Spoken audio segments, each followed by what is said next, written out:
እንደምን እስከዚህ ሰዓት ደረሳችሁ? ሞት በነገሰበት የመርዶ ዜና በበዛበት በሰላም አድሮ መገናኘትን ብርቅ በሆነበት በዚህ አሰቃቂ ዘመን የሲኦል ምሳሌ የሆነውን የሌሊቱ ድቅድቅ ጨለማ አሳልፎ ይህን የተደነቀ ብርሃን ያለምንም ክፍያ የሰጠን የሞት ምሳሌ ከሆነው እንቅልፋችን ቀስቅሶ አፋችንን በእልልታ በዝማሬ በምስጋና የሞላ ፍቅሩ ከወዳጅም ከወላጅም በላይ የሆነው ጌታ ስለማይነገር ብዙ ስጦታው ስለማይከፈልም በጎ ውለታው ክብርና ምስጋና ለተቀደሰው ስሙ ይሁን። የእግዚአብሔር እናት በሥጋ የሁላችን እናት በጸጋ እግዚአብሔርን አቅፋ እሽሩሩ ያለች እግዚአብሔርን ልጄ ብላ የጠራች እግዚአብሔርን እማዬ ብሎ የጠራት ወላዲተ አምላክ ድንግል ማርያም ከፍጡራን ሁሉ በላይ ክብር ይግባት። ለቅዱሳን ሁሉ እንደየክብራቸው ምስጋና ይድረሳቸው። እንኳን አደረሳችሁ። ግዴላችሁ ይህንን ጊዜ ጤና ጣቢያ እያሳለፉ ያሉ ሰዎች አሉ። ይህንን ጊዜ ሐኪም ቤቱ ነው እያጣጣሩ በሞትና በሕይወት መካከል ሆነው እያሳለፉ ያሉ ሰዎችን ማሰብ ያስፈልጋል። ይህንን ጊዜም እስር ቤት እያሳለፉ ያሉ ሰዎች ይኖራሉ። እኛ ለምስጋና ነጩን ልብስ ለብሰን ስንሰበሰብ በዚህ ጊዜ በቤተሰቦቻቸው ሞት ምክንያት ጥቁር ለብሰው ለልቅሶ የተቀመጡ አሉ። እኛን ለምስጋና ሰብስቦናልና ለዚህ ቸር ጌታ ሳትሰስቱ ከፍ አድርጋችሁ ምስጋና ሰሙ።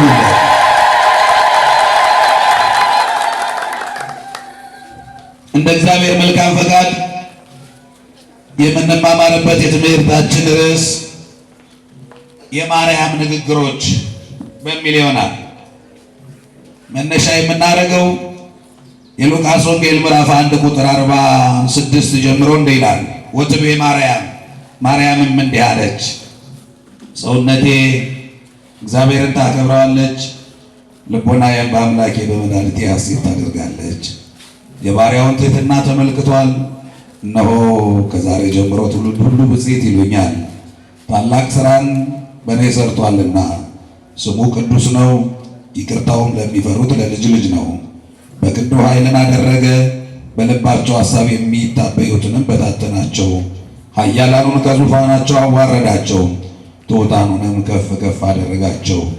የተራቡትን በበረከቱ አጠገባቸው፣ ባለጠጎችንም ባዶ እጃቸውን ሰደዳቸው። ብላቴናውን እስራኤልን ተቀበለው፣ ይቅርታውንም አሰበ፣ ለአባቶቻችን ለአብርሃምና ለዘሩ እስከ ዘላለም ድረስ እንደተናገረው አለች ማርያም። ይህ ጸሎተ እግዝእትነ ማርያም ይሉታል ሊቃውንቱ ሲጠሩ። የማርያም ጸሎት የማን ጸሎት? የማን ጸሎት? የማን ምስጋና? የማን ንግግር? ሊቃውንቱ ሲናገሩ ድንግል ማርያም ዝምታዋ የበዛ ተግባሯ የሚናገር ነው፣ ብቸኛ ብፅዕት ሴት ናት ይላሉ። ብዙ ንግግር የላትም። ከተናገረችው ስራዋ የተናገረው ይበልጣል። በጣት የሚቆጠሩ ንግግሮች ነው ያሏት። በሐዲስ ኪዳን 6 ንግግር ነው የተናገረችው ይላሉ እንደውም ሊቃውንት። ስንት ንግግር? ሌላው ነገሩ በስራ የተናገረችው ስራዋ ነው የሚናገረው። ብዙዎቻችን እንናገረዋለን አንሰራው። እሷ ደግሞ ትሰራዋለች አትናገረው። ማርያምን በልቧ ትጠብቀው ነበር ተብሎ ነው የተጻፈው። ያ ማለት ምን ማለት ነው? አትናገርም።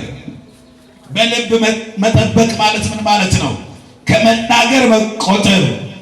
ሲሰራ ተግባሩ ራሱ ሰበር ዜና ሆኖ ዓለም ያወራዋል። ስለዚህ ማርያም ንግግሯ ለሰው ልጆች የሚጠቅም ከሆነ ብቻ ነው የምትናገረው። ለማን የሚጠቅም ከሆነ? የባከነ ንግግር የላትም። ከንቱ ንግግርን አንደበቷ አልተናገረም። አንደበቷ ለምስጋና፣ አንደበቷ ለጸሎት፣ አንደበቷ ለዝማሬ ካልሆነ በስተቀር ድንግል ማርያም ከአንደበቷ ሐሜት፣ ከአንደበቷ ከንቱ ንግግር፣ ከአንደበቷ ማጉረምረም ተሰምቶ አይታወቅም። በረከቷ ከሁላችን ጋር ይሁን። በእውነት ልብ በሉ። ስንት ጊዜ አንደበታችን እንደባከነ፣ ስንት አይነት ከንቱ ንግግር እንደተናገርንበት ልብ በሉ። ያላየነውንም አሉ እያን እርግጠኞች እንደሆን እኛ እንዳየን አድርገን ተናገር። አንዳንድ ጊዜ ደግሞ አሉ ብለን አይደለም ፈጥረንም አውርተናል። ድርሰት ደርሰን እንዲህ ሆነ ብለን ያላየነውን ያልሰማነውን ያልተደረገውን እኛው ራሳችን ደርሰን ሰዎችን አጋጭተናል በከንቱ ንግግር። አይገርማችሁ? ሰውን ለማጣላት እርስ በርስ ለማበላላት ያንን ያህል የሐሰት ድርሰት መድረስ የሚችል ከሆነ ያንን ጭንቅላቱን ያንን ብቃቱን ምን አለበት በጎ ድርሰት ቢደርስበት? ሰዎችን ሊያግባባ የሚችል፣ ሰዎችን ሊያፋቅር የሚችል፣ ሰዎችን ሊያስማማ የሚችል ምን አለ በጎ ድርሰት ቢደርስበት ሰው? አይገርማችሁ? ብዙ የሐሰት ትርክቶች ተተርከዋል። ብዙ የሐሰት ዜናዎች ተወርተዋል። እነዚህን ሁሉ የሚያለያዩ ዜናዎች የተናገሩ አንደበቶች የባከኑ አንደበቶች ናቸው። የተወደዳችሁ የእግዚአብሔር ልጆች፣ የድንግል ማርያም አንዱ ከእሷ ልንማረው የሚገባ አባ ሕርያቆስ እንደነገረን ዝምታን ነው። ምንድን ነው? አዎ እንዲህ ይላል ቅዱስ ሕርያቆስ፣ ናጥሪ እንከ ትዕግሥተ ወአርምሞ ከመ ማርያም። እንግዲህ እንደ እመቤታችን እንደ ማርያም ትዕግስትንና ዝምታን ገንዘብ እናድርግ። ምንና ምንን? ከማርያም ምንና ምንን እንውሰድ? ትዕግስትንና ዝምታን። ልብ በሉ፣ በኋላ እንመጣበታለን። የተነጋገረችው አንደኛው ንግግሩ ከመልአኩ ጋር ነው። ከማን ጋር ነው? የሰማይ መልአክ መጥቶ እያናገራት ትምክህት የለባትም። እኔ እኮ ገብርኤል መጥቶ እንዲህ አለኝ አትልም። ማርያምን በልቧ ትጠብቀው ነበር። ዝም መልአክን ያህል ነገር መጥቶ አናግሯት።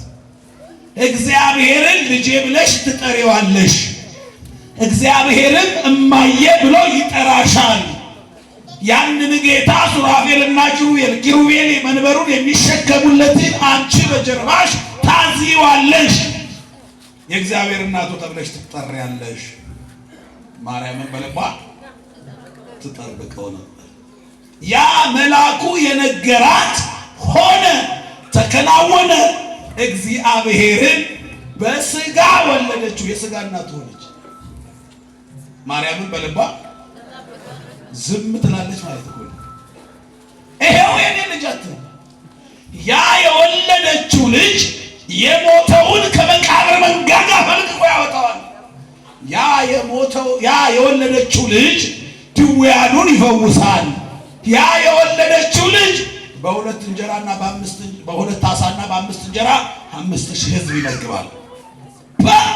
የኔ ልጅ እኮ ነው አየሽ አትልም። አያችሁት? የኔ ልጅ አትልም። ማርያምን በልቧ ዝም። አያችሁት? ትዕግስትና ዝምታ። አያችሁት? እንዴት አስቻላት? ዝም። ድንቅ ታምራት ያደርጋል ልጇ። ዝም። ስራዋን የሚናገር የተናገረቻቸው ንግግሮች መድኃኒት የሆኑ ንግግሮች፣ በትክክል ሊነገሩ የሚገባ ንግግሮችን ብቻ በጣት የሚቆጠሩ ንግግሮች ተናገረች። በዚያ ሁሉ ዘመኗ የምትናገረው እኮ ብዙ ነገር ነበረ፣ ያውም ቃላት የማይገልጠው፣ ያውም በዚያ ጣፋጭ አንደበቷ። አስቡት እንዲያው ነገረ ማርያምን አባቶቻችን ሲናገሩ እንደዚያ ከጣፈጠ ራሷ ድንግል ማርያም ብትናገር ደግሞ ምን አይነት ይሆን? አስባችሁታል? ብትናገርም ያምርባት፣ አንደበቷ በከንቱ ንግግር ያልቆሸሸ፣ አንደበቷን ድንግል የሆነ በኃጢአት ያልረከሰ ንጹሕ የሆነ አንደበት ያላት፣ አንድ ጊዜ እውነት አንድ ጊዜ ሐሰት የማይቀላቅል፣ አንድ ጊዜ መዝሙር አንድ ጊዜ ዘፈን የማይቀላቅል፣ አንድ ጊዜ በረከት አንድ ጊዜ እርግማን የማይናገር፣ መርቆ የማይረግም አንደበት፣ ሁል ጊዜ በጎ ንግግር ብቻ ይወጣበት አንደበት። አይገርማችሁ? በጣም በርካታ ኃጢአቶች ከምንሰራባቸው የኃጢአት ክፍሎቻችን መካከል አንዱ ምላስ ነው። እስቲ በሉ ምንድን ነው? ምላስ ነው። በምላስ ብቻ ከ8 ያላነሱ ኃጢአቶች ይሰራሉ። ስድብ፣ ሐሜት እያልን በዘርፍ ስንመድባቸው ማለት ነው። በምላስ ብቻ በምላስ የተሰራው በደል ልክ የለው። ብዙ ባለትዳሮች የተፋቱት በከንቱ ንግግር በምላስ ነው። ብዙ ፍቅረኛሞች የተለያዩት፣ ብዙ ተቋማት የተበጠበጡት፣ ሀገር እንደ በሶ እየተበጠበጠች ያለችው በከንቱ ትርክት ነው። ይኸውላችሁ ምላስ ከባድ ነው። እንደዚህ ነው የሚለው ደግሞ ቅዱስ ያሬድ ጾመ ድጓ በተባለው ድርሰቱ አልቦቱ ዘይክል አግርሮታ ለልሳን እኪት ይእቲ አልባቲ አቅም። ምላስ አቅም የላትም ማለት ምላስ ምን የላትም? አጥንትም የላትም፣ አቅምም የላትም። ደካማዋ የአካል ክፍላችን ናት ከአካል ክፍሎቻችን ሁሉ። ግን ሰው ፈረስን በልጓሙ ወደ ፈለገበት ቦታ መውሰድ እየቻለ መርከብን በመቅዘፊያ ወደ ፈለገበት ቦታ መውሰድ እየቻለ ምላሱን ግን መቆጣጠር አልቻለም። ያን ያህል ግዙፍ ነገሮች በዚህ ዘመን ናገው ካል አውሮፕላንን ያህል ግዙፍ ነገር በሰማይ ማብረር እየቻለ ተቆጣጥሮ ምላሱን ግን መቆጣጠር አልቻለም። ስለዚህ በምላስ ብዙ በደሎች ተሰርተዋል። ብዙ ስራ፣ ብዙ የሚከፋፍሉ ኃጢአቶች ተሰርተዋል። የብዙ ሰዎች ሞራል ተሰብሯል። ልብ በሉ፣ በምላስ የተሰበረ በሾርባ አይጠገንም። ሁል ጊዜ ነው እንደተሰበረ የሚኖረው። በምላስ የቆሰለ በምንም አይደርቅም ቁስሉ። የሚያቆስለው ህሊናን ስለሆነ ሁል ጊዜ እየነፈረቀ ነው የሚኖረው ቁስሉ። ስንቱ በምላስ ቆሰለ፣ የስንቱ ሞራል ደቀቀ፣ የስንቱ ቅስም ተሰበረ በምላስ። ማርያም ግን ወትቤ ማርያም እንዲህ አለች፣ ታቤ ነፍሴ ለእግዚአብሔር፣ ነፍሴ በአምላኬና በመድኃኒቴ በእግዚአብሔር ምን ይላታል? ከማርያም ጋር አብሮ ደስ ይበላቸው። በእውነት አመስግነዋል። ደስ ይላታል።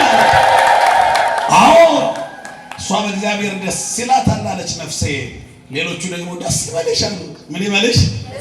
እነ ቅዱስ ዮሐንስ አፈወርቅ አዎ ያንን ጌታ የወለድሽ ሆይ ምን ይበልሽ?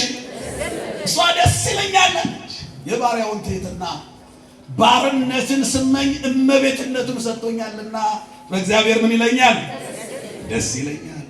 እናት ሰውን ድንግል፣ ድንግልም ሰውን እናትነት በማንም ያልተደረገውን ለኔ ይህንን በረከት አድሏልና ብርቱ የሚሆን እርሱ በእኔ ታላቅ ስራን አድርጓልና በእርሱ ምን ይለኛል? ኧረ በእግዚአብሔር ደስ ይበላችሁ። ደስ ይበላችሁ። አዎ ተቀበለ ቅዱስ ዮሐንስ አፈወርቅ። አዎ ደስ ይበልሽ።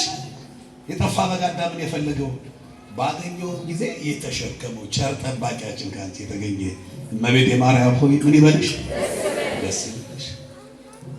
በድንጋሌ ስጋ በድንጋሌ ነፍስ በስጋም በነፍስም ድንግል የሆንሽ በሁለት ወገን ድንግል የሆንሽ እመቤቴ ማርያም ሆይ ምን ይበልሽ? እግዚአብሔርን ልጄ ብለሽ የጠራሽው እግዚአብሔርን እማዬ ብሎ የጠራሽ እመቤቴ ማርያም ሆይ ምን ይበልሽ? ክብር ምስጋና ለእመብርሃን ለወላዲተ አምላክ ሆይ ደስ ይበልሽ። አዎ ከዚህ በላይ ደስታ አለ። ቅዱስ ጳውሎስ አታስታውሱ? በቃ ደስታ ማለት ይሄ ነው አለና ሁል ጊዜ በጌታ ምን ይበላችሁ? እሷ ደስ ይለኛል አለች። በቃ ደስ ብሎኛል በሱ። እሱ ደግሞ አዎ ትክክለኛው ደስታ ይሄ ነው፣ የማርያም ደስታ ነው። በማን መደሰት? ሁል ጊዜ በሱ መደሰት። ሁል ጊዜ እኮ ነው። እኛ ምናልባት ይሄንን ጊዜ ይሄንን ማለዳ በሱ ደስ ይለን ይሆናል። ስንመለስ በልጆቻችን ደስ ይለናል አይደል?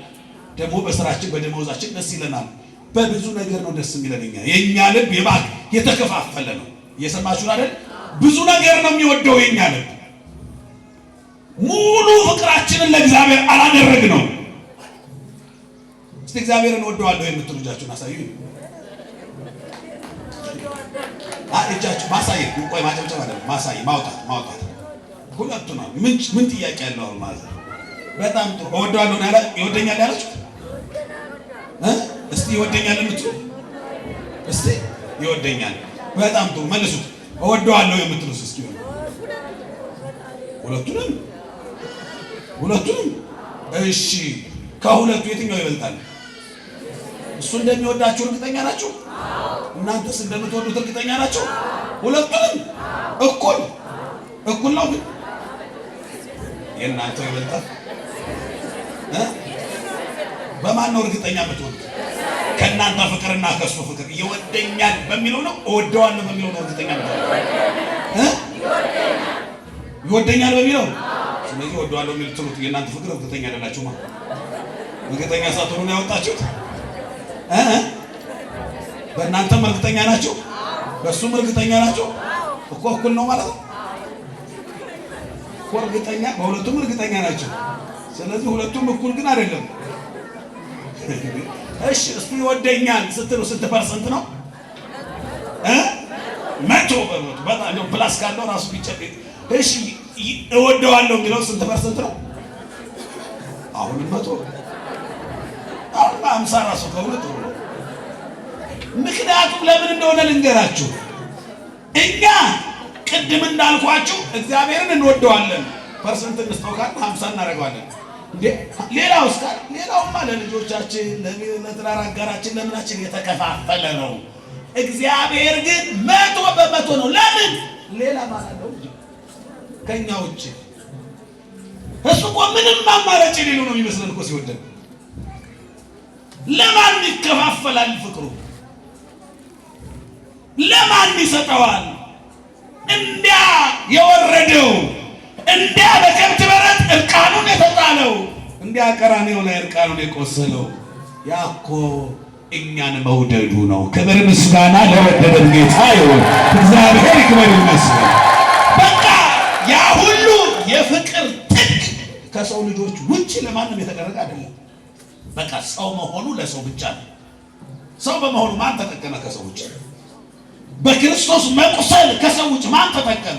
በቃ ለሰው ያወደው ለሰው የሆነ ነው። ሰው የሆነው በእናታችን በድንግል ማርያም ነው። እየሰማችሁ ነው? ከሷ ነው። ከስጋዋ ስጋ ከነፍሷ ነፍስ ነስቶ ፍጹም ሰው ፍጹም አምላክ። አይገርማችሁ? ያ አምላክ ፍቅሩን እዩት። እኛን ሲወድ ይኸውላችሁ፣ እሱ እኮ ያለኛ መኖር ይችላል፣ ኑሮ አለ። ያለኛ መኖር ይችላል፣ ኑሮ አለ። እኛ ግን ያለሱ አይሆንልንም። ግን የማይሆንለት የሚመስለው እሱ ነው። ዛሬ ይወደናል፣ እርግጠኛ ነን በፍቅሩ። አንድ ክርስቶስን እወደዋለሁ የሚል አካል ከሐዋርያት መካከል ነበረ። ማን ነበር? ጴጥሮስ። እወድሃለሁ። እነዚህ ሁሉ ቢክዱህ አልክድህም አለ። በኋላ እነዚያ ሁሉ ሳይክዱ እሱ ካደ። ከዛ ክርስቶስ ሞትን ድል አድርጎ ተነሳ። ክብር ምስጋና ለትንሣኤው ጌታ ይሁን። የስቅለት ዕለት የካደውን ጴጥሮስን የትንሣኤው ዕለት አምላኩ አልተወውም። ሂዱና ለደቀ መዛሙርቴና ለጴጥሮስም ንገሩልኝ። ጴጥሮስን ዓርብ ዕለት የካደ ጴጥሮስ፣ ያኔ መከራዬ ቀን የተወኝ ጴጥሮስ አሁን በትንሣኤው አብሮ ደስ ይበለው። ጴጥሮስ እንዳትተውብኝ አለ። የካደኝንም ጥሩታል፣ ወዳጁ አድርጎታል። አሁን ከዛ ከቀናት በኋላ ጴጥሮስ ሆይ ትወደኛለህ አለው ክርስቶስ። ጴጥሮስ በራሱ ፍቅር እርግጠኛ አይደለም። አሁን እወድሃለሁ የሚልበት አፍ አጣ። ትናንትና አቅሙን አይቷላ። ስለዚህ አለው በእኔ ፍቅር እርግጠኛ አይደለሁም፣ እኔ የማውቀው አንተን ፍቅር ነው አለ። እየሰማችሁ ነው? አንተ እንደምትወደኝ እርግጠኛ ነኝ፣ እኔ እንደምወድህ ግን እኔ አላውቅም። እንደምትወደኝ አውቃለሁ። እየሰማችሁ ነው? እንደምወድህ ግን እኔ አላውቅም። ማንም ያውቀው? አንተ ታውቃለህ። እንደምወድህ በሉ እንጂ እስቲ እንደምወድህ እንደምትወደኝ መልሱ ንገሩኝ። እንደምወድህ እንደምትወደኝ እኔ አውቃለሁ። ስለ አንተ ፍቅር እኔ አውቃለሁ፣ ስለ እኔ ፍቅር ግን አንተ ታውቃለህ። የኔን ነገር ተወው እያለ ነው። ትናንትና ደገመው ክርስቶስ ጥያቄ፣ ትወደኛለህ ወይ አለው። ጴጥሮስ መልሱ ያው ነው፣ እንደምወድህ እኔ አላውቅም፣ አንተ ነው የምታውቀው አለ። ሶስተኛ ጠየቀው። ሶስተኛ ሲጠይቀው ጴጥሮስ አዘነ። አሃ ለካ 3 ጊዜ መካዴን በቅኔ እየነገረኝ ነው እንዴ አለና ሶስት ጊዜ ትወደኛለህ ወይ ሲለው የሶስት ጊዜ ክደቱ ትዝ አለውና አዘነ። አዎ ጌታ ሆይ አንተ ሁሉን ታውቃለህ፣ እንደምወድህም አንተ ታውቃለህ።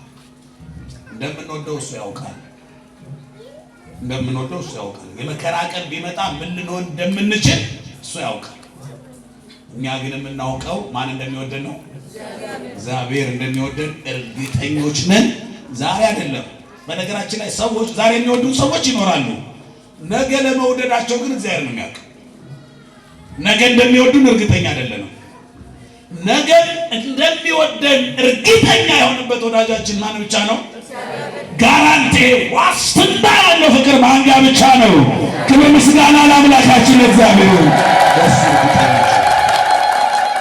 በሱ እርግጠኞች ነን። አያችሁ። ስለዚህ በዚህ ጌታ ደስ ይለኛል ነው አሁን የማርያም ንግግር እየሰማች ነው። አዎ ነፍሴ በአምላኬ በመድኃኒቴ በእግዚአብሔር ምን ይላታል? ደስ ሐሴት ታደርጋለች። ታቤዮ ነፍሴ ለእግዚአብሔር ወትታሰይ መንፈሴ በአምላኬ። በሱ ነው ሐሴት የማደርገው። ሳስበው ገና ሰውነቴ በደስታ ይሞላል። ሳስበው አያችሁ መንፈሴ በአምላኬ ሐሴት ታደርጋለች። ለኔ ሆኖ የማያውቅ ነገር በእኔ አድርጓል። ብርቱ የሚሆን ታላቅ ስራን በእኔ ሰርቷል። አያችሁ እስመ ገብረ ሊተ ኃይለ አብያተ ነው የሚለው። ታላቅ ስራን በእኔ አድርጓል። የት ነው ታላቅ ስራ? እግዚአብሔር ሰው መሆኑ ነው ታላቅ ነገር። እግዚአብሔርን ማቀፍ፣ እግዚአብሔርን ጡት ማጥባት አይገርማችሁ? ዓለምን እንደ እንቁላል በመሃል እጅ የያዘውን ጌታ በእጇ መታቀፍ ያደርጋል ነገር። ኪሩቤል መንበሩን ለመሸከም የሚንቀጠቀጡለትን እሷ በጀርባዋ አዝላ ወደ ግብፅ ስትሄድ ከዚህ በላይ ድንቅ ነገር አለ? በነገራችን ላይ ተአምራት፣ ብዙ ተአምራት ተደርገዋል። በምድር ላይ የተደረጉ ተአምራት የተባሉ ድንቅ ነገሮች በሙሉ ደግሞ ተጠቅልለው ድንግል ማርያም ላይም ተደርገዋል። በዓለም ላይ ተደርጎ ድንግል ማርያም ላይ ያልተደረገ ተአምር የለም። እንደዚህ ነው የሚለው ደራሲ። አይ መንክር ወመድምም ዘኢተገብረ በውስቴትኪ፣ ባንቺ ያልተደረገ ምን ድንቅ ነገር አለ? እስቲ በሏት፣ ባንቺ በሉት። ያልተደረገ ምን ድንቅ ነገር አለ? ምን ተአምር አለ? ምንም የለም። አያችሁ፣ የሚገርሙ በጎ ተአምራት በእሷ ላይ ተደርገዋል። ምን ማለት ነው? እኛ አለ ለምሳሌ እግዚአብሔር በየቀኑ የሚያደርገው ተአምር አለ። ታውቃላችሁ? እግዚአብሔር በየቀኑ የሚሰራው ተአምር አለ። ምንድነው እሱ? ደህና አደራችሁ? ደህና አደራችሁ ወይ? እግዚአብሔር በየቀኑ የሚሰራው ተአምር አለ። በየቀኑ የሚደንቅ ነገር። እሱ ምን እንደሆነ ልንገራችሁ። ቀንና ሌሊትን ማፈራረቅ። ሌሊት እዚህ መምጣት ትችሉ ነበር? ጨለማ ነበር አይደል? ያ ጨለማ የት ሄደ? እግዚአብሔር በየቀኑ የሚያደርገው ተአምር ይሄ ነው። ስለተደጋገመ ለምደነው ነው እንጂ። እሺ አሁን ያ ጨለማ ድንገት ቢመጣ ይገርማል አይገርምም? በጣም ነው የሚገርመው። ግን ሰዓቱን ጠብቆ ስለሚሄድ፣ ሰዓቱን ጠብቆ ስለሚመጣ ለመድነውና ምንም አይመስለንም እንጂ በጣም ነው የሚገርመው። እግዚአብሔር በየቀኑ ያን ጨለማ እየገፈፈ ይሄን ብርሃን ያመጣል። ይሄንን ሲያደርግ እግዚአብሔር ቸርነቱ ይገርመኛል። እኩል ነው የሚያነጋው። እኩል የትምህርት ደረጃችን እኩል አይደለም። የኑሮ ደረጃችን እኩል አይደለም። ብቻ ብዙ ነገራችን እኩል አይደለም። ግን እግዚአብሔር የሚያስተዳድረን እኩል ነው። እስቲ እኩል ነው በሉ። ከአለቃ እኩል ነው የነጋው። ከአለቆቻችን እኩል፣ ከመሪዎቻችን ከባለስልጣናት እኩል፣ ከሚሊዮነሮች እኩል ነው ጨለማውን የገፈፈልን። አረ ክብር ምስጋና ለአማኑኤል። ይሄ ተአምር ነው። ያንን ጨለማ ገፎ ይሄን ብርሃን ማምጣት ተአምር ነው። ቀላል ነገር እንዳይመስላችሁ። ከዚህ በላይ ግን ባንቺ የተደረገው ይገርማል አላት። በምስራቅ የወጣው ፀሐይ 12 ሰዓት አብርቶ ይጠልቃል። በአንቺ ግን የማይጠልቀው ፀሐይ የማይጠፋው ፋኖስ ክርስቶስ በራ። በድቅድቅ ጨለማ ለሚኖረው ሕዝብ ያ ከጨለማ ጋር በፈረቃ የማይሰራው ፀሐይ ክርስቶስ ካንቺ ተገኘልን። ይሄ ደንቆናል። ታምር ነው። አዎ ታምር ነው እንጂ ፀሐይን የወለደች ፀሐይን የወለደች እናት አለች እንዴ? የለችም። ሁሉም እናቶች ልጆቻቸውን ወልደዋል። ሁሉም እናቶች ምናቸውን? እሷ ግን አምላኳን ወልዳለች። ፈጣሪዋን የወለደች አንዲት ሴት ብቻ ናት። ይሄ ድንቅ ነው። ስለዚህ ማርያም ከመልአኩ ጋር ያደረገችው ንግግር እጅግ ድንቅ ነበረ። መልአኩ ገብርኤል መጥቶ ሰላምታ ቀረበላት። ገና ከሰላምታው ጀምራ ይህ እንዴት ያለ ሰላምታ ነው እያለች እየመረመረች መናገር ጀመረች። ይህ ነገር እንዴት ይሆንልኛል የሚሉ ንግግሮቿ በጣም ወርቃማ ንግግሮች ናቸው። ከአምላኳ ጋር የምታደርገው ንግግር ለሰው ልጆች ጥቅም የሆነ ነው። በቃና ዘገሊላ ያደረገችው ንግግሯ ወይን እኮ የላቸው እባክህ ልጄ እያለች የምታቀርበው የምልጃ ንግግር ይሄ ማርያም ንግግር ነው። የሉቃስ ወንጌል ምዕራፍ 1 ቁጥር 46 ጀምሮ የዮሐንስ ወንጌል ምዕራፍ 2 ስታነቡ የማርያም ንግግሮች ታገኛላችሁ። እንዳልኳችሁ ከንግግሮቿ በላይ ግን ስራዋ ይገርማል። እስቲ ስራዋ ይገርማል በሉ። ስራዋ ይገርማል። አንደበቷን ቅድም እንዳልኳችሁ ለበጎ ነገር የተጠቀመች ናት። ጆሮዋ ሐሜት ያልሰማ ከንቱ ንግግር ያልሰማ ነው። አይኖቿ በዘመኗ መጥፎ ነገር አይቶ አያውቅም። እግሯ በዘመኗ ወደ ክፉ ነገር ሄዶ አያውቅም። አይገርማችሁ? የአካል ክፍልን በሙሉ ለተፈቀደው አገልግሎትና ዓላማ ያዋለች እሷ ናት። ምን አይነት ገጸ በረከት፣ ምን አይነት ስጦታ እንደሆነ እሱ ይህችን እናት ነው መድኃኔዓለም እናዋት እናታችሁ ብሎ መስቀሉ ስር የሰጠን። ክብር ምስጋና ለአምላካችን ድንግል ማርያምን ለሰጠን መጽናኛችንን ለሰጠን ለእግዚአብሔር ይሁን። በእውነት በጣም ነው የሚገርመው። እስቲ አስቧት። ታስታውሳላችሁ? አንድ ጊዜ ሙሴ ደብረ ሲና ተራራ ላይ ወጣና ጾመ፣ ጸለየ፣ እግዚአብሔር ጋር ተነጋገረ። እግዚአብሔርን አላየውም፣ እግዚአብሔርን አልነካውም። ብቻ ከእግዚአብሔር ጋር ምን አለ? ተነጋገረ። ከእግዚአብሔር ጋር ሲነጋገር ሰንብቶ ከተራራው ላይ ሙሴ ሲወርድ ፊቱ ያበራል። እስራኤል ዘሥጋ ሙሴ ተገልበብለነ እባክህ ሙሴ ፊት ያበራል፣ እባክህ ፊቱ ሸፍንልን አሉት። ሙሴ ከእግዚአብሔር ጋር ስለተነጋገረ ፊቱ ምን አለ? ከእግዚአብሔር ጋር ስለተነጋገረ ብቻ ፊቱ ምን አለ? አበራ። አሁን በደንብ አስቡ።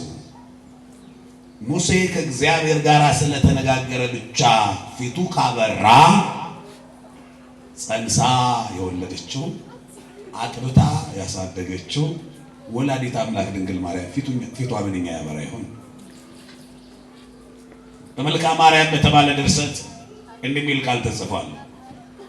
ሰላም ለመልክድኪ ዘተሰርገወ አሜረ ዘያበርህ ወትረ። ድንግል ሆይ ዓይን ላይ ሳያንጸባርቅ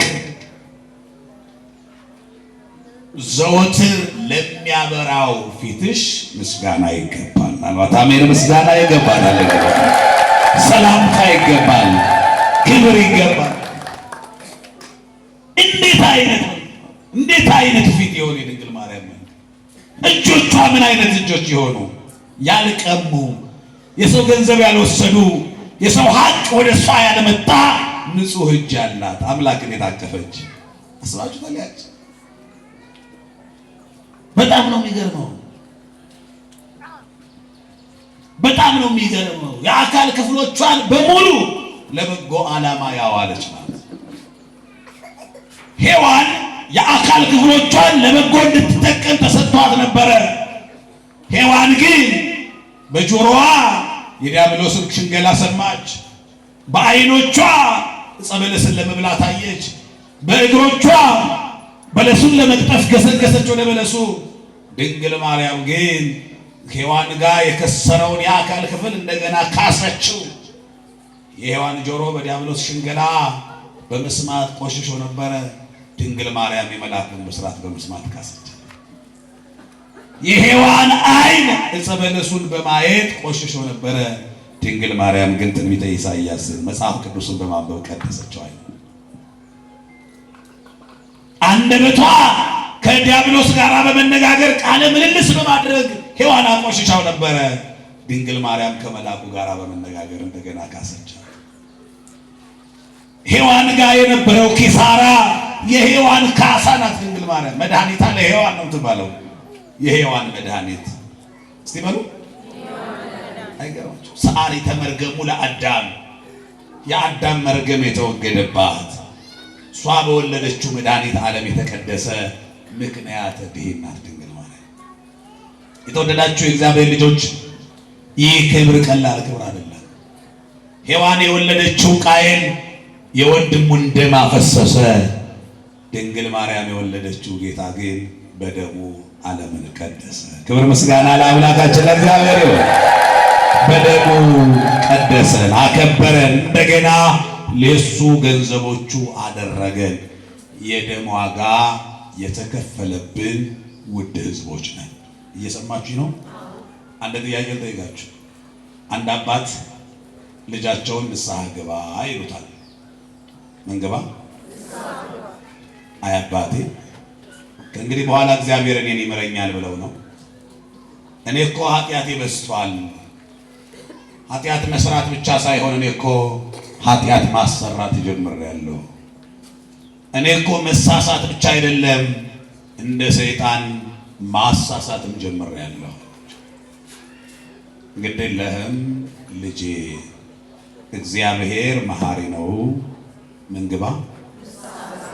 ምን ግባ? ይሄ ወጣት መለሰ፣ አይ እግዚአብሔር ከእንግዲህ በኋላ በደሌ ስለበዛ አይምረኝ ብዬ አስቤ ነው አላቸው። ና መጣ።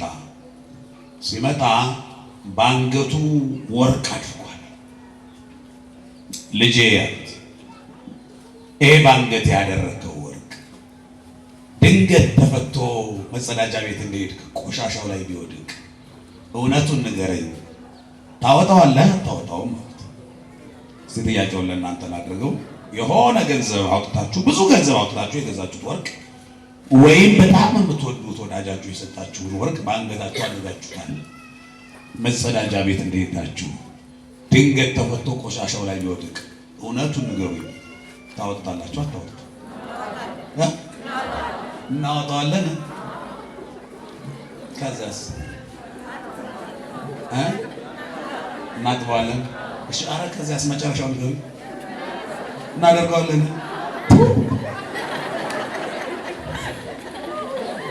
ይሄ ወጣት ልክ እንደናንተ መለሰ። ወይ አባቴ ስንት ብር እንደገዛሁት እኮ ባያውቁ ነው። ወርቁ ቆሻሻ ላይ ቢወድቅ ቅርብ ከሆነ በእንጨት አይደለም በእጅ ነው የማወጣው እንደውም አላቸው። ከዚያስ አጥበዋለሁ። ከዚያስ እንዴት አደርገዋለሁ? አየህ ልጅ አሉት፣ አንተ ብዙ ገንዘብ አውጥተህ ስለገዛኸው ወርቁ ቆሻሻ ላይ ቢወድቅ አትጸየፈው። አውጥተህ አጥበህ ታደርገዋለህ። አንተ ብዙ ገንዘብ ስለከፈልክበት ወርቁን የማትጸየፈው ከሆነ መድኃኔዓለም የከፈለውን ዋጋ ብታውቅ፣ በአንተ የተከፈለው ዋጋ ምን ያህል ነው? መድኃኔዓለም ስለአንተ የከፈለው ገንዘብ አይደለም። ነገስታትን ተስማምተው የሚቀይሩትን ወረቀት የሚያደርጉትን ብር አይደለም። ምንዛሬው ከፍ ዝቅ እያለ የሚዋዥቅ ዶላርም አይደለም። በአንተ የተከፈለው መድኃኔዓለም ስላንተ ዋጋ አድርጎ የከፈለው ደሙን ነው አሉት። እየሰማችሁ ነው? አዎ ትልቅ ዋጋ ተከፍሎብሃል። አንተ በወርቁ ከከፈልከው ዋጋ በላይ መድኃኔዓለም በአንተ ዋጋ ከፍሏል። ስለዚህ አንተ ወርቁ ቢቆሽሽ ቆሻሻ ላይ ቢወድቅ ብዙ ገንዘብ ስለከፈልክበት እንደማትጸየፈው አውጥተህ አጥበህ እንደምታደርገው ሁሉ መድኃኔዓለምን አንተ ገንዘቡ ቆሻሻ ላይ ወድቀሃል፣ ግን አንተ ቆሻሻ ላይ የወደቀውን ገንዘብ እንደማትጸየፈው አውጥተህ አጥበህ እንደምታደርገው እሱም በደሙ የገዛህን አንተን ገንዘቡን ቆሻሻ ኃጢአት ላይ ብትወድቅም ከቆሻሻው ኃጢአት ላይ አውጥቶ በንስሐ አጥቦ የከበረ ርስቱን ሊያወርስ የታመነ አባት አለ አሉት። ንስሐ ገባ። አያችሁ ዋጋችን ይሄ ሁል ጊዜ እኔ በደም የተገዛው ውድ እግዚአብሔር የስስት ዕቃው ነው ይበሉ። በቃ በዚህ ልክ ነው ዋጋችሁን ማስቀመጥ። ቤታችሁ ውስጥ አቧራ እንዳይነካው የምትፈልጉት፣ ሰዎችም ልጆችም እንዳይነኩት የምትፈልጉት የምትሳሱላቸው ንጹህ ዕቃዎች አሉ አይደለ? ሰው ማለት ለመድኃኔዓለም እንደዚያ አይነት የስስት ዕቃው ነው ሰው ማለት ለመድኃኔዓለም። ስለዚህ የመድኃኔዓለም የከበርኩ በደሙም የተቀደስኩ ውድ ንብረቱ ነኝ። ደግሞ ቸርነቱ እናቴ ከምትወደው ፍቅር በላይ ነው ያለው። እናቴ ከምትራራልኝ ርኅራኄ በላይ፣ እናቴ ከምታየኝ የስስት እይታ በላይ አብዝቶ የሚወደኝ ነው። በሰማይ ያለው አባቴ እንዲህ ነው። እየሰማችሁ ነው አይደል? አዎ የድንግል ማርያም ልጅ ይኸውላችሁ ቃል አጥተን ነው እየነገርናችሁ ያለነው። እግዚአብሔርን የሚገልጥ ቃል አይደለም፣ ሌላ ቃል ስለጠፋ ነው።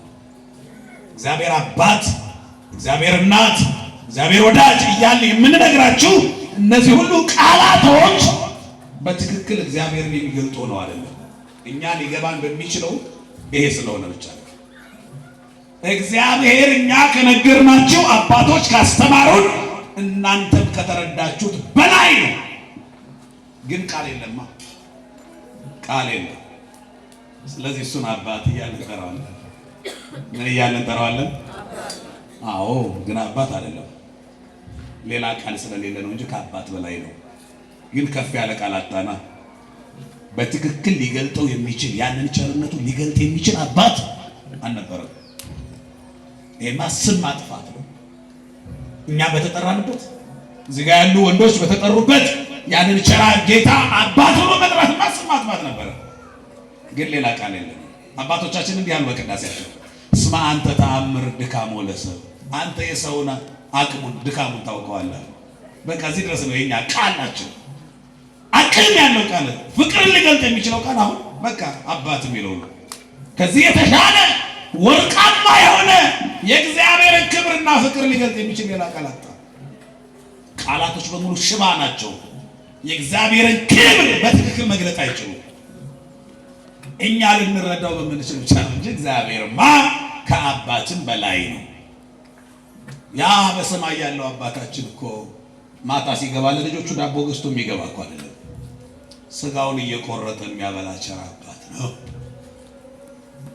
ያ በሰማይ ያለው አባታችን ማታ ሲገባ ለልጆቹ ወተት ገዝቶ የሚገባ አይደለም። ደሙን እየቀዳ የሚያጠጣ ቸር አባት ነው። ክብር ምስጋና ለድንግል ማርያም ልጅ ይሁን። የተወደዳችሁ የእግዚአብሔር ልጆች እግዚአብሔርን በዚህ ልክ እዩት። ተመስገን አድርገህልኛል፣ ወደኸኛ። በሱ መወደድ እንዴት መታደል ነው! እየሰማችሁ አይደል? በሱ መወደድ በቃ የክብር ሁሉ ጥግ እኮ ነው። ማዕረጉ በቃ በሱ መወደድ፣ እሱ ልብ ውስጥ ቦታ ማግኘት። አይገርማችሁ? በሱ መፈቀር፣ በሱ መወደድ በቃ ይሄ የማዕረግ ጥግ ነው። በቃ ከዚህ በላይ ክብር የለም። ቀደም እንዳልኳችሁ ደግሞ እንደሚወደን እርግጠኛ ናችሁ? እርግጠኞች ናችሁ? በሱ መወደድ ኩራት አይሰማችሁ? ሰው ወዷችሁ ያውቃል? ያውቃል ማለት ይወዳችኋል ብሏችሁ ያውቅም? ሰው ያውቃል አይደል? ወዷችሁም ያውቃል፣ እናንተም ወዳችሁ ታውቃላችሁ። በጣም የምትወዱት ሰው ሲወዳችሁ ደስ ይላል አይልም? ደስ ይላል። በሱ መወደድ እንዲህ አይነት ወዳጅ ማግኘት ይጥላላችሁ። በእውነት የዓለም ሁሉ ሕዝብ ፍቅሩ አንድ ላይ ቢጨመቅ ይሄንን ሁሉ የሚያስንቅ ሌላ ፍቅር ግን የማን ፍቅር ነው? የመድኃኔዓለም ፍቅር። በሱ መወደድ አይገርማችሁ? እንዲህ አይነት ወዳጅ ነገም እንደማይከዳን ነገም እንደማይተወን እርግጠኛ የሆነበት ወዳጅ ማግኘት በሱ መወደድ ክብር ነው፣ ማዕረግም ነው። ሰው በጣም ደግ ነው ወዳጄ ነው የምትሉት ቤት ወስዶ እስኪ ብሉ ብሉ እስኪ አይጣፍጥም እንዴ እስኪ ብሉ ካለ ያ ሰው ደግ ነው አይደለ? እሷ እኮ ቤቷ ሰው በልቶ ይደገም አይመስላትም እያለ ነው የምናወራለት አይደለ? ምን ስላለ ነው? ምን ስላለ ብሉ እስኪ ብሉ ሲል ምንድነው? ደግ ነው። እኔ በጣም የሚገርመኝ ነገር ልንገራችሁ። ብሉ እስኪ ብሉ የሚሉትን ሰዎች ደግ ካልናቸው እስኪ ብሉኝ የሚለውን መድኃኒዓለም ምን ልንለው ነው? ተመስገን ነው። ሌላ ምን ይባላል? ተመስገን ቃል የለም እኮ። እንዲህ አይነት ወዳጅ የት ነው የሚኖረው? ምናልባት ከ3 ሰዓት በኋላ ተበላሽቶ የሚወጣ ማዕድ ብሉ እስኪ ብሉ ይላል የሚሉ ሰው ይኖረው ይሆናል። እነሱም አይበለውና ድንገት ርቦን 2 እንጀራ ጠረቅ አድርገን ብንበላ ወይ 3 እንጀራ ብንበላ ምን አይነት ጅል እያሉ ነው የሚያበሉ። እውነት አስብ። መድኃኒዓለም ይኸውላችሁ እንዳልኳችሁ ከ3 ሰዓት በኋላ ተበላሽቶ የሚወጣውን አይደለም የነፍስንም ረሃብ የሚያስወግደውን የህይወት እንጀራ ራሱን ሲያበላ አይታዘበንም።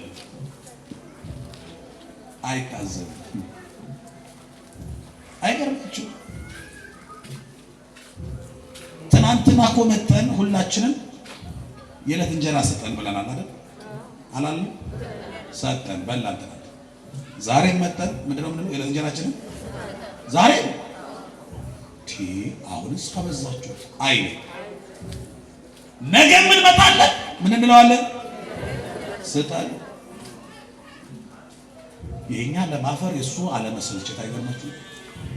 እስቲ አያርግባችሁና ቢቸግራችሁ የሆነ ሰው እኮ ትበደራላችሁ ወይ ስጠኝ ትሉታላችሁ አይደል? ተበደራችሁት እሱ ገንዘብ አልቆ እንደገና ቢቸግራችሁ ያን ሰው ደግማችሁ አበድሬ ትሉታላችሁ? ራና አረገው ያም አልተመለሰ። የእግዚአብሔርን ግን ያንን የተቀበልነውን ሳንመልስ አሁን መተን ምን ማለት ነው? ስጠን። እሱ አይሰለችም እና አይሰለችም።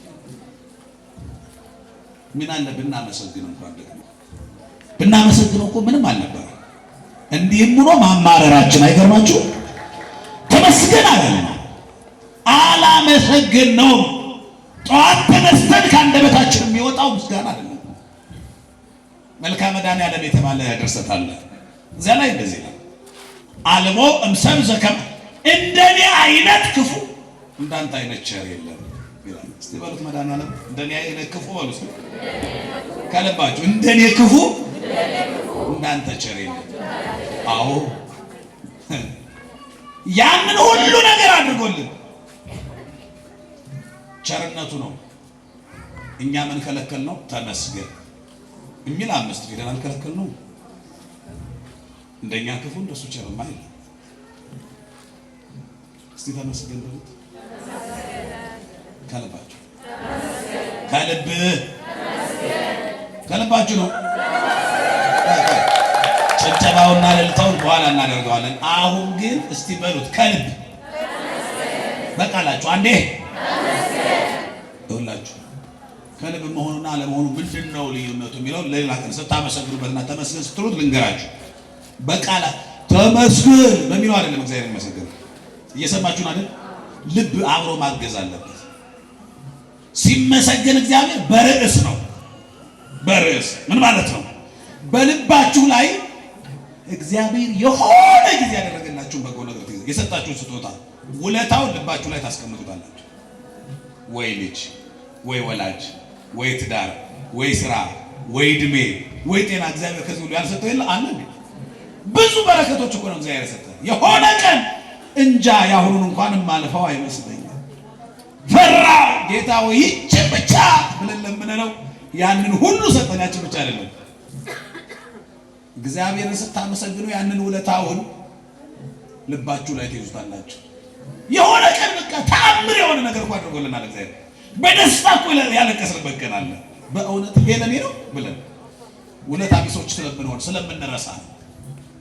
ስለዚህ እግዚአብሔር አድርጎልኛል የምትሉትን በጎ ነገር ልባችሁ ላይ አስቀምጡት።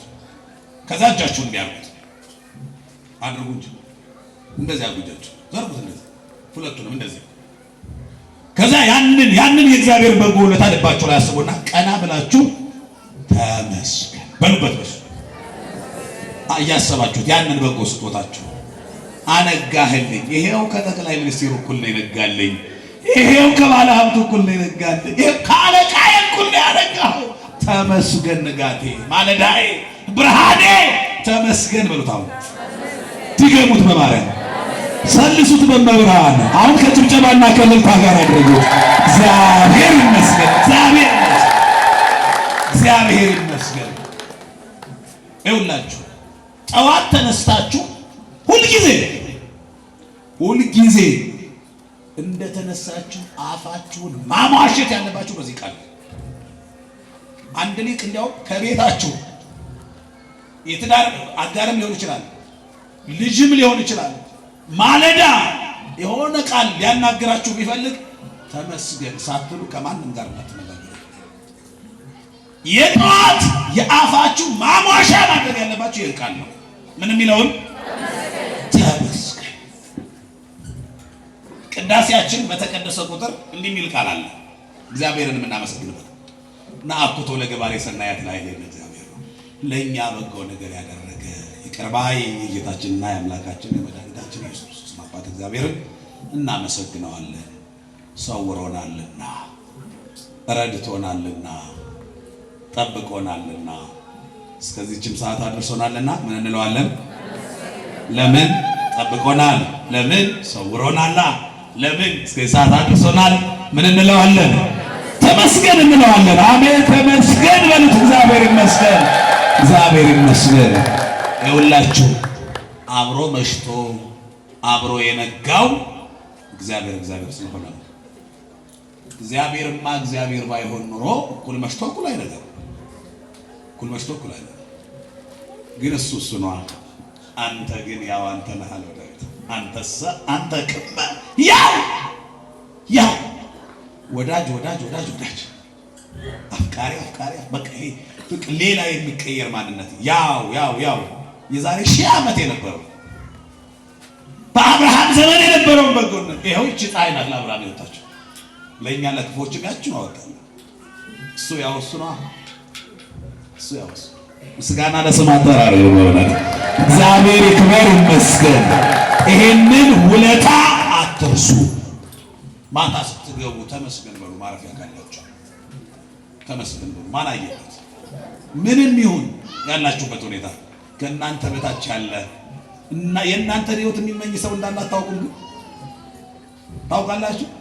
የእናንተን ሕይወት እኮ የሚመኝ ብርቅ ሆኖበት ከሰማይ ርቆበት እናንተ ደረጃ ለመድረስ ሌላ ሰው አይደለም። እናንተ ራሱ እኮ የዛሬ 5 ዓመት እኮ ይሄን ደረጃ ትመኙት ነበር። አሁን ያላችሁበት አይደል? አዎ ምታቅ የሆነ ሕይወት ላይ እኮ ነው ያለ ነው። ተአምር እኮ ነው የተደረገልን። የሆነ ዘመን እዚህ መድረስ እንናፍቅ ነበር።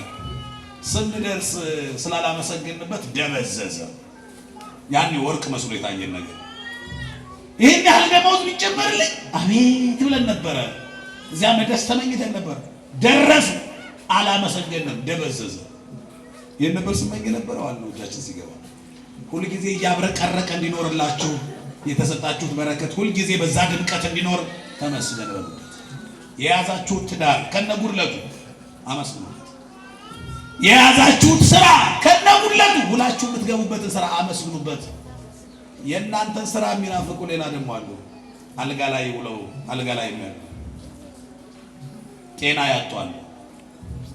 የእናንተን የሚመኙ ባላችሁበት ህይወት ምንም ውስጥ ሆኖ መጀመሪያ አመስግኑበት። ከዛ ደግሞ የጎደለውን ጠይቁ። ልመና እንደዚህ ነው።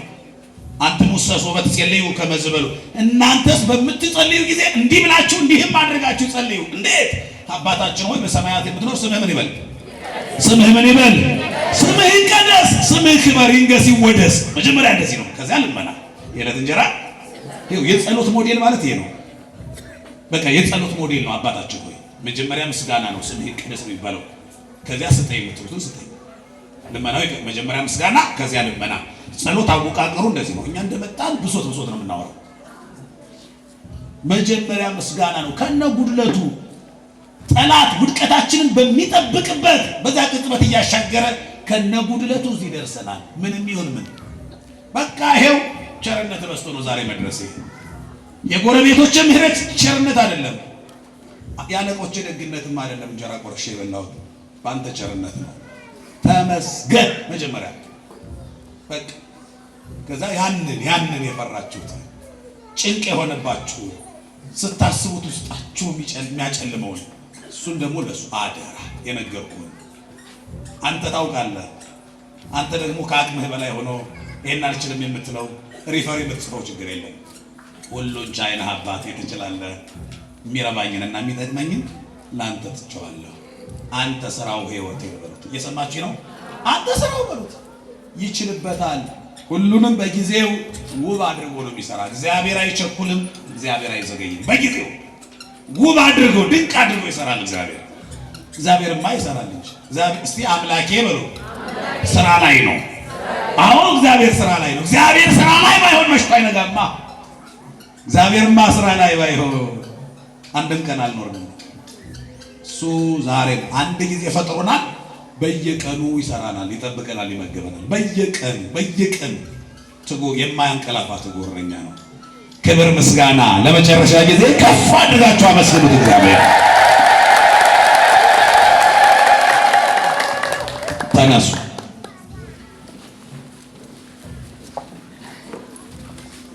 በቃ ይኸውላችሁ ሁል ጊዜ ቤተ ክርስቲያን ለመምጣት ጊዜውና ሁኔታው ላይ ፈቅድላችሁ ይችል ይሆናል።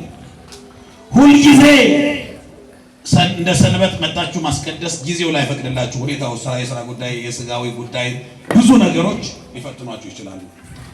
ባላችሁበት ግን ማለዳ ተነስታችሁ ተመስገን ማለት አይደለም። ያ ማለት ምን ማለት ነው? ቀናችሁን ማስባረክ ነው። ይኸው አሁን አስባረክ ነው ቀናችን። እየሰማችሁ ነው? ጠዋት ተነስቶ ከእግዚአብሔር ጋር በጸሎት መነጋገር ማለት ቀኑን ማስባረክ ነው። ቀኔን ባርከው ብላችሁ ሰጣችሁት ለእግዚአብሔር ማለት ነው። እሱ ሲባርከው ደግሞ አስቡት። በየፌርማታው ተመስገን የሚያስብል ነገር ነው። በየመንገዳችሁ የጠመመው ቀንቶ ነው የሚጠብቀው። ልባችሁ አስቄው ቀንን የሚያበራ ንግግር ተመስገን የሚለው በቃ ጠዋት በማለዳ የመጀመሪያ ንግግራችሁ በጎ ንግግር ምስጋና ይሁን። ተመስገን በሉ ማለዳ ተመስገን። ያንን ጉዳይ ደግሞ አንተ ታውቃለህ። ስራ አለኝ አንተ አከናውነው። ትናንትናን ያሳለፍከኝ ነገዬንም ይሄው አንተ ባርክ፣ አንተ ስራው ብላችሁ ማለዳ ሁል ጊዜ ቀናችሁን በምስጋና አስባርኩት። ላታስቀድሱ ኪዳን ላታስደርሱ እዚህ ድረስ መምጣት ላትችሉ ይችል ይሆናል። ብትችሉ መልካም ነው አድርጉት። ያም ባይሆን ከመኝታችሁ ስትነሱ በዚህ ሰዓት እኮ መጸዳጃ ቤት እንኳን ደርሶ ለመመለስ አቅም ያጡ ሰው ደግፎ የሚያስነሳቸዋል። ይሄው ተነሳው ቆም ተመስገን በሉና ማለዳችሁን ቀናችሁን አስባርኩት ለእግዚአብሔር። ይሄ ዘወትር ስራችሁ ነው። ያላችሁን ነገር እየቆጠራችሁ አመስግኑበት መጀመሪያ። ስለዚህ ተመስገን። ውይ የምገባበት ደግሞ ስራ አለኝ ተመስገን። ወይ ደግሞ ልጅ አለ። ይሄ ሰበብ እየፈለጋችሁ አመስግኑ፣ ይጨመራል። በእኔ ይሁንባችሁ። ይሄን ልመዱ። ጠዋት ተነስታችሁ በጨለመ ንግግር በጎደሎ ነገር አትጀምሩት። መጀመሪያ የሞላውን መጀመሪያ የተሰጣችሁ መጀመሪያ በረከቶቻችሁን ቁጠሩና ከዛ ደግሞ ጥያቄውን አቅርቡ። እግዚአብሔር ይችላል። ትናንትናን ያሳለፈ እግዚአብሔር እንደው ቆይ እኛ እኮ የያዝነው አጀንዳ እኮ በጣም ትልቅ የሙታንን መነሳት ተስፋ እናደርጋለን ነው አይደል? ከሞትን በኋላ ምን እንላለን? ምን እንነሳለን? እርግጠኞች ናቸው አይደል? ሰው እንዴት ከሞትኩ በኋላ እነሳለሁ ያለ ሰው ከወደኩ በኋላ እነሳለሁ ማለት ነው? ከሞትን በኋላ ሊያነሳን የታመነው ጌታ ከወደቅን በኋላ ማንሳት አይችልም? አረ ክብር ምስጋና ለኤልሻዳይ ለሁሉ ቻይነታ ይችላል። ያንን ጨለማ የገፈፈ አባት እና አምላክ እግዚአብሔር የኛን ችግር መግፈፍ ይችላል አይችልም? አረ ይችላል። ምን ጥያቄ አለው? ክብር ለስሙ ይሁን። አክብሩት፣ አመስግኑት። ይችላል። የኛ ችግርማ እኮ አንድ ቀበሌ ያላየውና ሊፈታው የሚችል እኮ እየሰማችሁ ማለት የዳቦ ችግር ነው። ያንዳንዱ በጣም እኮ ቀላል ችግር እኮ እግዚአብሔርማ ከዚህ በላይ መስራት ይችላል። ዓለምን የሰራ እግዚአብሔር ያንቺን ጓዳ፣ ያንቺን ህይወት፣ ያንተን ቤት፣ ያንተን ኑሮ ማስተካከል እሱማ ይችላል። ይኸውላችሁ በእምነት ነው ማናገር። እሱ ትችላለህ። አይቻለሁ። ትናንትና ሰርተዋል ቤቴ። ይሄው ዛሬ መድረሴ ያንተ ስራ ነው። የማንም እጅ ጣልቃ አልገባም በኔ። አንተ ነው የሰራው ህይወቴ። አንተን ያበጃጅ በእናቴ ማህፀን 9 ወር ማን አኖረኝ? እናት እኮ በማህፀን መንከባከብ አትችልም ልጇን። ጠባቂው ማን ነው? እግዚአብሔር እኮ ነው። በዛ ጠባ ማህፀን ያኖረ እግዚአብሔር በዚህ ሰፊ ዓለም ያኖራል እንጂ ያኖራል። አምናችኋለሁ? እሺ እሺ ሁሉ ያደረገልን ያሰማን በደጁ ያቆየን በቤቱ ያኖረን እግዚአብሔር ክብር ምስጋና ለስሙ ይሁን። ምናልባት ከዚህ ሰዓት ጀምሮ አስራታችሁን በኩራታችሁን እግዚአብሔር አድርጎልኛል። ከትናንትና የተሻለ ህይወት ሰጥቶኛል እግዚአብሔር። ኑሮዬን ሰርቷል፣ የቀረውንም እሱ ይሰራዋል። እችላለሁ፣ አምናለሁ፣ ያደርገዋል። እግዚአብሔር ይችላል፣ ያከናውንልኛል፣ ጉድለቴን ይሞላል፣ ጥያቄን ይመልሳል፣ እንባዬንም ያብሳል። እግዚአብሔር ይችላል ብላችሁ እስካሁን የተደረገላችሁን በማሰብ ስጦታችሁን ትሰጣላችሁ፣ አስራት በኩራታችሁ። ሌሎቻችሁ ደግሞ ያልያዛችሁ ስጦታ ያስጨነቃችሁን ነገር መጣችሁ ሰግዳችሁ ለሱ እየነገራችሁ ትመለሳላችሁ። ሰማችሁ? ምን አልኳችሁ? ስጦታ ያላችሁ እግዚአብሔር የሰጣችሁ ከሰጣችሁ ላይ ትሰጣላችሁ። ስጦታ የሌላችሁ በልባ ጭንቀት ይዛችሁ የመጣችሁ ቤተክርስቲያን ሐኪም ቤት አይደለች? ሐኪም ቤት ደግሞ ጤነኛ ብቻ አይደለም የሚመጣው። የቆሰለው ይመጣል፣ የታመመው ይመጣል፣ እያለቀሰም ይመጣል። የእያንዳንዳችን ጉዳይ አሁን እዚህ ላይ ቢነበብ በጣም የሚገርም ህይወት ነው የሚኖረው። የእያንዳንዱ ታሪክ ነው። እኛ ከኔ በላይ ችግረኛ የለም መስሎ ነው የምንኖረው። እንዳይመስላችሁ ጦሙን ያደረኩ ይኖራል ስላልተነገረኩ። ድፍት ብሎ ያደረ ሊኖር እንደሚችል አታስቡ። በቃ እኔ ተጎድቻለሁ ብለን የምናለቅሰው እኮ የእሱ ታሪክ ስላልተነበበ ነው። ሁሉም የእያንዳንዱ በልቡ አምቆ ይዞ ነው። ከዚህ ሲሄድ በቃ የሚያስጨንቀው ብዙ ነገር የሚጠብቀው ሰው ይኖራል። ያንን ጉዳያችሁን አጥታችሁ ለሁሉን ቻይው ጌታ ነግራችሁ አንተ ስራው አንተ አበጃጀው ብላችሁ ሰግዳችሁ ተመልሳችሁ ትሄዳላችሁ። እሺ እምቢ ጀምራ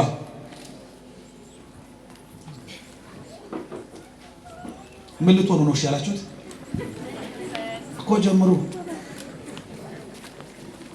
ምንም አሁን አጃቢ ያስፈልግ መሽከዳደር ነው እንጂ ደግሞ ሰው ለጠንቋይ ይሰግዳል እንዴ? ደግሞ በቃ እሱ ነው የሚያያችሁ፣ እሱ ነው የሚሰጣችሁ፣ እሱ ነው የሚባርካችሁ። የኛን ተውት። ከሰው ምንም እንዳትፈልጉ። የአብርሃም አምላክ በአብርሃም በረከት ይባርካችሁ፣ ኑሯችሁ ይባረክ፣ የምትሰጡት አይሰጣችሁ። እናንተ እዚህ እጃችሁን ስትዘረጉ እግዚአብሔር በዚያ በምሕረት እጁ ጓዳቸውን ይስራ፣ ስራቸውን ይባርክ። እግዚአብሔር ይጠብቅልን ሁላችሁም። አሁን ማንም ብትሰጡም ባትሰጡም ብያለሁ። ምናልባት አንዳች ምክንያት ወደዚህ ለመቅረብ ካልከለከላችሁ በስተቀር ማንም እዚህ ደርሶ የማይመለስ እንዳይኖር አትስጡ፣ ተውት። እግዚአብሔር እንኳን የቄስንና የቆርሳን የልብን ያውቃል። እሱ አስጨንቆ የሚገዛባትም አለ። ደግሞ በአባት ፊት እንኳን ባዶነት እርቃንም አያስፈራም። አባት የማይሸፍነው ምን አለ? ስለዚህ እሱ ፊት ነው የምትመጡት። ነው ጎሽ። እግዚአብሔር ይባርካችሁ፣ እግዚአብሔር ይጠብቃችሁ፣ እግዚአብሔር ይስጥልን ነው። የቤተ ክርስቲያን አምላክ ይጠብቃችሁ፣ እግዚአብሔር ይስጥልን፣ እግዚአብሔር ይባርካችሁ። ስራችሁ ይባረክ፣ ኑሯችሁ ይባረክ። የምትሰጡት አያሳጣችሁ፣ የሰራችሁ